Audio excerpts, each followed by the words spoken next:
अस्सलामुअलैकुम। मैं नगीना अब्बास आपको वेलकम करती हूँ शानदार ब्लॉग पर और उम्मीद करती हूँ कि आप सब लोग खैरियत से होंगे, खुश होंगे। अल्लाह ताला आप सबकी जायज़ मुरादों को पूरा करे, आपकी नेक तमन्नाओं को पूरा करे और आपको मुझसे इसी तरीके से जोड़े रखें, आमीन।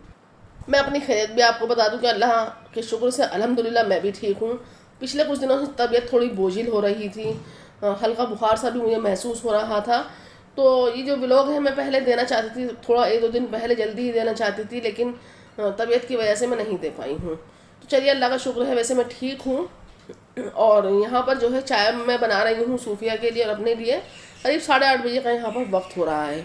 तो फुल डे व्लॉग तो मैं आपको दूंगी ही दूंगी, साथ में कुछ ऐसी ज़रूरी बात है कि मैं आपसे डिस्कस करे बिना नहीं रह सकती हूँ, बल्कि मैं इंतज़ार कर रही थी इस व्लॉग का कि कब ये व्लॉग मैं बनाऊँ और आपसे ढेर सारी बातें करूँ।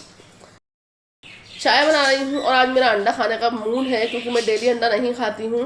तो 3-4 दिन का गैप ले लेती हूँ मैं। इस बीच में मैं पापे वगैरह ले लेती हूँ या फिर कोई हल्का फुल्का नाश्ता, जैसे कि कुछ चीला वगैरह बनाना हो तो वो बना लेती हूँ। तो यहाँ पर जो है चाय मैंने बनने के लिए रख दी है और मैं आपसे डिस्कस जो करना चाहती हूँ तो वो बात मैं चाहती तो इस बात को मैं यहीं पर ख़त्म कर देती, जैसे कि मैं हमेशा करती आई हूँ।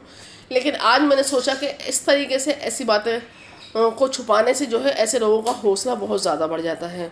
तो कुछ बातें मैं उन साहब से कहना चाहती हूँ जो जिन्होंने मुझे ये कमेंट्स भेजा है। तो मैं उनसे इस बात को कहना चाहती हूँ कि आप लोगों की इस तरीके से हमें लिखने की हिम्मत किस तरीके से हो जाती है। बस मुझे आप ये जवाब बता दीजिए कि हम आपको अपना फेस नहीं दिखा रहे हैं, ठीक है। हाँ, जो लोग फेस दिखा रहे हैं उनको भी आप कोई हक नहीं रखते कहने का इस तरीके से, क्योंकि वो कोई गलत काम नहीं कर रही हैं।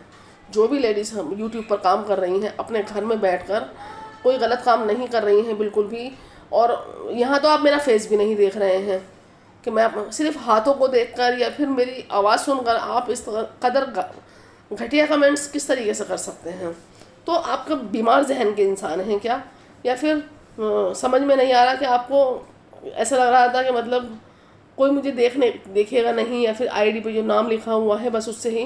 तो आपको डरना चाहिए, अल्लाह से डरना चाहिए कि अल्लाह ताला मुझे सब जगह देख रहा है, हर जगह देख रहा है। तो आपको इन सब चीज़ों को करने से पहले ना सोचना चाहिए थोड़ा सा। तो बस मैं यही कहूँगी कि हर किसी का एहतराम कीजिए। आप मेरी उम्र नहीं जानते, मैं कितनी बड़ी हूँ कितनी बड़ी नहीं हूँ। तो आप या फिर इज़्ज़त के दायरे में भी मेरे इतने अच्छे अच्छे सब्सक्राइबर हैं जो मुझे इतना हौसला देते हैं और मेरी इतनी इज़्ज़त करते हैं। तो मुझे आपके इस घटिया कमेंट्स का कोई फ़र्क नहीं पड़ता, लेकिन सिर्फ आपको जवाब देने के लिए मैंने जो है यहाँ पर ये ब्लॉग मैं आपको डिस्कस कर रही हूँ इस तरीके से कि आप जो है इस तरीके की वाहियात बातें करना बंद करें। किसी से भी आपको इस तरीके की छोटी बातें नहीं करनी चाहिए। तो कमेंट्स तो मैं आपको नहीं पढ़ के बताऊँगी, लेकिन हाँ स्क्रीन पर आप देख सकते हैं कि किस कदर घटिया और वाहियात कमेंट उन्होंने लिखा है, सिर्फ मेरे हाथ और मेरी आवाज़ सुनकर ही। तो शर्म आनी चाहिए, आपको रिस्पेक्ट करनी चाहिए। हम घर बैठे काम कर रहे हैं, हम हर उस इंसान की इज़्ज़त करते हैं जो हमारे लिए दुआएं लिखकर भेजते हैं, हमारे लिए हमारी इतनी फ़िक्र करते हैं, हमें हौसला देते हैं। जब किसी भी बात से हमें ठेस पहुंचती है, हमें दुख पहुंचता है, तो हमें हौसला देते हैं, हमें काम करने के लिए अप्रिशिएट करते हैं आगे से कि आप इस तरीके से काम कीजिए, आप बहुत अच्छा काम कर रही हैं। तो आप इस तरीके की बातें नहीं कर सकते हैं। तो जो भी आपके दिमाग में दिल में चलता है तो सिर्फ अपने दिमाग में रखो ना, उसको इस तरीके से बाहर निकाल के क्या साबित करना चाहते हो? बीमार जहनियत दिखाना चाहते हैं आप लोग? नहीं करना चाहिए आपको इस तरीके से बिल्कुल भी। तो कोई भी काम करने से पहले सोचना चाहिए कि जो बात आपको अपने लिए अच्छी नहीं लगती वो किसी और को क्या अच्छी लगेगी। तो यहाँ पर जो है बस मैं इससे ज़्यादा आपको नहीं डिस्कस कर सकती बिल्कुल भी। तो यहाँ पर जो है नाश्ता करने के बाद जो है मैं आ गई हूँ। यहाँ पर मेरी मशीन जो है वो फैली हुई है क्योंकि इस पर कर रही थी मैं काम। तो यहाँ पर जो है मैं अपनी कमीज़ जो है तैयार कर रही हूँ। जब शान दिल्ली नहीं था या शानदार व्लॉग भी नहीं था, शानदार व्लॉग तो खैर अभी हुआ है, तो उससे पहले जो है अपने कपड़े में खुद ही स्टिच किया करती थी। लेकिन अब मुझे टाइम भी नहीं मिलता है, या फिर कह सकते हैं कि अब तबीयत भी मेरी थोड़ी इतनी ज़्यादा नहीं करती है सिलने के लिए। तो बस जो काम है मेरा, मेन काम जो है वो है मेरा अपना दोनों चैनलों को किस तरीके से लेकर चलना है, क्या करना है। तो अब मैं उसी पर ज़्यादा फोकस करती हूँ। तो यहाँ पर ये आप देख रहे हैं कि मैंने यहाँ पर ये लाइनिंग डाली है कलरफुल धागे से। तो ये जो मैंने चिकनकारी का कपड़ा लगाया है, जो इसमें बीच में बेरे आप देख रहे हैं, इसमें गैप ज़्यादा था, तो उसको कम करने के लिए मैंने यहाँ पर एक प्लेट सी डाल दी है और उसके ऊपर मैंने कलरफुल कपड़े से जो है इस पर सिलाई कर दी है। तो इससे क्या है कि ये जो कपड़े का जो गैप है, जो बेलों का जो गैप है, वो कम हो जाएगा और एक अच्छा सा इसमें लुक आ जाएगा इसका। और मुझे लग रहा है कि अच्छी लगेगी ये। आपको कैसी लगी मैं इसको पूरा दिखाऊंगी आपको, तो मुझे बताइएगा ज़रूर कि इसमें मैं कुछ रद्द बदल कर सकती हूँ, तो आप मुझे ज़रूर बताइएगा। तो यहाँ पर जो है इसमें बीच में मैंने डाली है चिकन की जो पट्टी है वो डाली है बीच में मैंने, और साइडों में मैंने प्रिंटेड कपड़ा डाला है, जिससे और मुझे अच्छा लग रहा था। अभी देखती हूँ, मैं आपको दिखाती हूँ इस तरीके से रख कर कि यहाँ पर ये कपड़ा लगाने के बाद इसमें मैं जो है ये पेच लगाऊंगी। मेरे पास था जिसके कलर इसमें काफ़ी मिलते जुलते हैं, तो ये मेरे पास पड़ा हुआ था, पहले लाई थी मैं, मुझे काफ़ी अच्छा लगा था ये। तो गले के नीचे इसको मैं ये लगा दूंगी। और ये मेरे पास बेल है जो इसके दामन पे मैं इसको लगा दूंगी। तो दामन पे भी ये अच्छी लगेगी, दोनों साइड आगे पीछे। तो इस पर कढ़ाई भी हो जाएगी, चिकनकारी का जो पल्ला है वो भी आगे मैंने लगा दिया है, और ये जो प्रिंट भी आ जाएगा। तो मुझे लग रहा है कि कमीज़ अच्छी तो लगनी चाहिए। बाकी जब तैयार होगी तो मैं आपको ज़रूर दिखाऊंगी। तो यहाँ पर जो है मैं आ गई हूँ किचन में फिर से, और मैं जो है रात को हमारे यहाँ दावत वाला जो घर है, जो शादी वाला घर था, वहाँ से हमारे यहाँ खाना आया था, तो उसमें से सालन बचा हुआ था, मसाला तो मुझे और बच्चों को, और यहाँ तक कि मेरे हस्बैंड को भी ये पसंद है चावल जब मैं इसमें बना लेती हूँ मसाले के। तो उसके लिए मैं थोड़ा सा मसाला तैयार कर रही हूँ। कुछ मसाला बचा हुआ है कौरमे का, तो उसमें मैंने लहसुन अदरक लिया है 1 टीस्पून धनिया लिया है, मिर्चें भी इतनी ही ली है मैंने, और ½ टीस्पून ज़ीरा डाल दिया है साबुत, और नमक और हल्दी शामिल करके यहाँ पर मैं प्याज फ्राई कर रही हूँ। और ये देसी घी मैंने पका कर रखा है जो अभी गर्म है, जो मैंने ढका नहीं है इसको, अभी ठंडा हो जाएगा तो जब मैं इसको ढकूँगी। और यहाँ पर जो है ये रेसिपी मैंने बनाई थी चने की दाल कतली, ये रखी हुई है। तो इतने जो प्याज है वो लाइट गोल्डन होगी लो हीट पर। तो मैं यहाँ पर जो है मसाला जो है इसमें हरी मिर्चें काट दूँगी, 2 हरी मिर्चें ली हैं मैंने, और 1 टमाटर लिया है, जो कि मैं इस तरीके से गोल गोल स्लाइस इसकी निकाल दूँगी। तो तेल मैंने कम डाला है क्योंकि जो है इसमें कौरमे के मसाले में भी काफ़ी रोगन है। तो आलू भी मैं छील कर काट लूँगी, और ये शिमला मिर्च घर में पड़ी हुई थी तो मैं इसको भी डाल दूँगी ताकि ये ज़ाया ना हो। तो अब जो है रमज़ान की आमद है, माशाल्लाह से शाबान का महीना लग चुका है। तो अब जो है बहुत जल्दी जल्दी सारे काम समेटने हैं, मसाले पीस कर रखने हैं, और जो घर का जो है रमज़ान के लिए जो है जो राशन लेना है तो वो इस हिसाब से लेना है कि रमज़ान में बाहर ना निकलना पड़े। तो हर चीज़ की तैयारी करनी है। तो वो तो मैं आपको ब्लॉग में बताती रहूँगी, अब मैं दिखाती रहूँगी कि मैं किस तरीके से क्या तैयारी लेकर चल रही हूँ। लेकिन जो है फ़िक्र अभी से सर पर मेरे सवार सी हो गई है, मुझे मसाले भी पीसने हैं, रेसिपीज़ भी तैयार करनी है, मार्केटों के चक्कर भी लगाने हैं। तो बस यही जो है तैयारियाँ मुझे करनी है, और ये सब चीज़ें मेरे दिमाग में चल रही हैं कि मैं कहाँ से शुरुआत करूँ। कपड़े जो है वो भी मैंने इसलिए तैयार करने थोड़े थोड़े शुरू कर दिए हैं कि थोड़ा थोड़ा काम लेकर बैठूँगी। तो ये है कि रमज़ान में 4-5 सूट जो है हर जुम्मे को मुझे अच्छा लगता है नया सूट पहनना। तो मैं कोशिश यही करती हूँ कि बहुत महंगा नहीं हो, बहुत ज़्यादा अच्छा नहीं हो, लेकिन नया सूट हो। जुम्मे की नमाज़ पढ़ना, नया सूट पहनना, नहा कर गुसल करके सूट पहनना बड़ा अच्छा लगता है। तो मैं अपने भी 5 से 6 सूट तैयार स्टिच करके रखवाती हूँ, और सूफिया के लिए भी रखती हूँ ताकि जो है जुम्मे वाले दिन पहन सकें। तो यहाँ पर आलू जो है इनको मैं छील रही हूँ, 2 आलू लिए हैं मैंने, इनको मैं कट कर लूँगी टुकड़ों में। और जो है एक कमेंट्स आया था मेरे पास कि बाजी जो है आप घर में अकेली होती हैं, आपके घर में कोई भी नहीं होता है। तो मैं आपको बताऊं कि सुबह का जो वक्त होता है, करीब सुबह से लेके जब बच्चे पढ़ने के लिए जाते हैं और दोपहर को जब तक वो आ नहीं जाते, घर में सिर्फ जो है मैं होती हूँ बस, या फिर 1 बजे जब मेरे हस्बैंड आ जाते हैं शॉप पर से, वही होते हैं।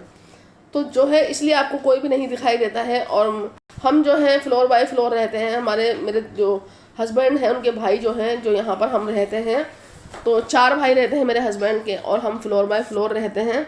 तो इसलिए जो है पहले जो है हम एक साथ ही रहा करते थे, तो काफ़ी आवाज़ काफ़ी शोर रहता था। लेकिन अब जो है अब हम फ्लोर बाय फ्लोर रहते हैं तो इसलिए कोई भी दिखाई नहीं देता है। तो बस यही बात है, बाकी ऐसा कुछ भी नहीं है कि कोई भी नहीं है। बस बच्चे आ जाते हैं जब भी घर में थोड़ी सी चहल पहल सी होती है और फिर मैं अपने काम में लगी रहती हूँ। जो मुझे काम समेटना होता है, करना होता है, तो उस तरीके से मैं काम करती रहती हूँ अपने। और अब माशाल्लाह जब ब्लॉग का चैनल हो गया है, आपसे इतनी सारी बातें करनी होती हैं मुझे, तो मेरे जहन में जो है चलता रहता है कि मुझे ये भी बात करनी है आपकी बार ब्लॉग में, मैं ये भी बात करूँगी, मैं ये भी बात करूँगी। तो बहुत दिन से ही दिमाग में चलने लगती हैं कि मुझे आपसे बहुत सारी बात करनी है। लेकिन जब मैं बात करने के लिए बैठती हूँ मैं आपके पास और आपसे बातें करने के लिए शुरू करती हूँ, तो सारी बातें जहन में से निकल जाती हैं। बस उस वक्त पे जो याद आता है मैं जल्दी जल्दी वही बोलने लगती हूँ। तो बहुत सारी बातें होती हैं करने के लिए, लेकिन अल्लाह का शुक्र है कि व्लॉग के थ्रू मैं आपसे काफ़ी ज़्यादा बातें फिर भी कर लेती हूँ। यहाँ पर जो है मैंने मसाला डाल दिया है, जो कौरमे का मसाला था वो इसमें डाल दिया है। इसमें चावल जब मैं बनाती हूँ मसाले के तो बड़े टेस्टी बनते हैं, और जो मसाले की खिचड़ी बनाती हूँ वो भी मुझे बहुत ज़्यादा पसंद आती है। तो उसको तो शोला बोलते ही हैं, और शोला की रेसिपी वैसे मैंने अपने चैनल पे दी हुई है, आप बड़ी आसानी से देख सकते हैं। तो इसलिए मैं इस चैनल पे जो है मैं आपको डिटेल इसलिए नहीं बताती हूँ कि माशाल्लाह से शान दिल्ली पर काफ़ी सारी रेसिपीज़ हैं। जो भी आप शान दिल्ली बाय के नाम से डालेंगे तो आपको वो सर्च करेंगे तो वो आपको मिल ही जाएंगी, तो आप बड़ी इजीली आसानी से दे सकते हैं। तो मैं कम इसमें डिटेल बताती हूँ, लेकिन अगर आपको इस पर डिटेल चाहिए तो वो भी मैं आपको दे दूँगी, अगर आप मुझे बताएं। जिस तरीके से आगे बताए हैं फिर भी मैं आपको डिटेल देने की कोशिश करूँगी कि ये रेसिपी इस तरीके से मैंने बनाई है। तो ये रेसिपी मैंने बचे हुए सालन से बनाई है, और इसकी जो खुशबू है वो बहुत अच्छी आ रही है, क्योंकि इसमें देग का सालन भी है, कुछ थोड़ा अपना मसाला भी है, तो ये बहुत ही अच्छी रेसिपी बनी है। तो यहाँ पर जो है पानी में उबाल आने के बाद मैंने चावल डाल दिए हैं जो मैंने भिगो कर रख दिए थे, और ये मैंने सेला राइस लिया था। यहाँ पर घर में जो है मैं अमूमन सेला राइस ही इस्तेमाल करती हूँ, मैं गोल्डन राइस जो है कम इस्तेमाल करती हूँ, और सरसों का तेल ही इस्तेमाल करती हूँ मैं रेसिपी से हट के। मैं चाहती हूँ कि मैं सरसों का तेल जो है मैं आपको रेसिपीज़ में भी दिखाऊँ और मैं इसके फ़ायदे बताऊँ कि आप जो है सरसों का तेल इस्तेमाल कीजिए। लेकिन हमारे जो बहुत सारे सब्सक्राइबर हैं उन्हें परेशानी होती है, या उनको पसंद नहीं होता है, या उनको उसमें जायका कुछ और उनको लगता है कि बदल गया है, तो इसलिए मुझे रिफाइंड तेल जो है वो लेना पड़ता है। वरना अगर मुझे कोई इजाज़त दे तो फिर मैं सरसों का तेल ही इस्तेमाल करूँ। तो यहाँ पर जो है पानी जो है खुश्क हो चुका है, अभी थोड़ा पानी ज़्यादा है। पानी जब ये खुश्क हो गया है यहाँ पर तो मैं इसको दम पे दे दूँगी चावलों को, और जब इसमें पूरा प्रेशर भर जाएगा तो मैं गैस को यहाँ पर बंद कर दूँगी। जो सिंक में थोड़े बहुत बर्तन हैं उनको मैं साफ़ कर लूँगी, धो लूँगी उनको मैं। और ये घी यहाँ पर अब तकरीबन ठंडा ही हो गया है तो इसे मैं ढक कर रख दूँगी।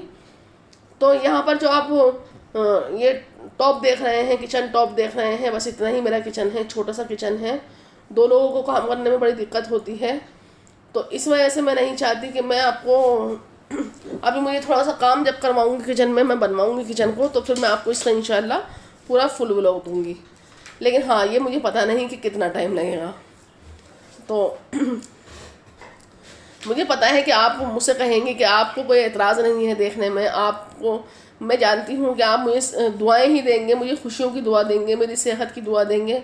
लेकिन बस मैं चाहती हूँ कि मैं आपको इस तरीके से फुल व्लॉग जब ही दूँ जब मेरा घर पूरा रेनोवेट हो जाए। यहाँ पर जो है बर्तन मेरे धुल गए हैं, धो रही हूँ मैं बर्तन। नाश्ते के भी बर्तन थोड़े पड़े हुए हैं सुबह में जो हमने नाश्ता किया था। मशीन का भी काम मेरा लगभग पूरा हो गया है यहाँ पर, और चावल मैंने दम पे लगा दिए हैं, और बर्तनों को मैं धोकर रख दूँगी। तो बस अब बहुत ज़ोरों की भूख भी लग रही है, जो चावलों में से बहुत ही अच्छी खुशबू आ रही है। तो बर्तन धुल चुके हैं, और यहाँ पर जो है मैं देख लूँगी चावल, इसमें प्रेशर बन गया है, और इसे अब ठंडा होने दूँगी थोड़ी देर, और जब इसका प्रेशर निकल जाएगा तो मैं इसे खोल लूँगी।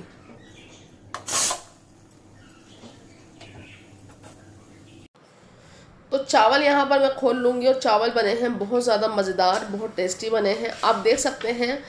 तो चावलों को मैं निकाल लूँगी प्लेट के अंदर। और साथ ही मैं आपसे कहना चाहूँगी भाई, मुझे तो हो गई है बहुत देर आपसे बोलते बोलते, और अब आप मुझे बताइएगा कमेंट्स के ज़रिए कि आपको मेरा ये ब्लॉग कैसा लगा।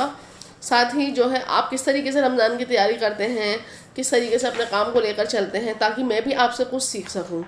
कि जैसा कि मैं हमेशा कहती हूँ कि सीखने की कोई उम्र नहीं होती है, जिससे जो मिल जाए सीखने के लिए तो उसे कैच करना चाहिए, सीखना चाहिए। तो आपका कोई अच्छी आदत है, आप किस तरीके से मैनेज करते हैं, या आपको अपनी क्या आदत पसंद है, मुझे ज़रूर बताइएगा। आपके कमेंट्स, आपके फीडबैक का मुझे इंतज़ार रहता है। तो मुझे इजाज़त दें, अल्लाह हाफिज़।